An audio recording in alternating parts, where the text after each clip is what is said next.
On s'attendait à ce que les jupéistes tirent les premiers. Ce sont pourtant les plus proches soutiens de François Fillon qui dégainent 40 minutes seulement après la publication des résultats. François Baroin, celui qui était annoncé comme le futur Premier ministre, celui qui s'est mis sciemment dans le champ des caméras le jour du meeting controversé du Trocadéro, l'affirme. Il n'y a pas eu une erreur, celle de se maintenir après les affaires. Il y a eu énormément d'erreurs. La critique est à peine voilée.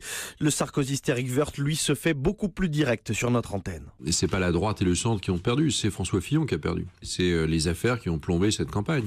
Je pense que cette élection, on aurait dû la gagner, évidemment. C'est quand même un désastre. Georges Fenech, celui qui avait ouvert la voie des critiques internes après les révélations du Canard enchaîné, parle d'une obstination de François Fillon et de ceux qui lui ont apporté un soutien aveugle.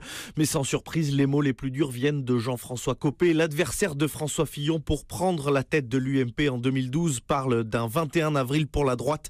Le combat était réputé imperdable, dit-il. Il se termine dans un fiasco lamentable. Jean-Sébastien Soldaini, un comité du parti Les Républicains est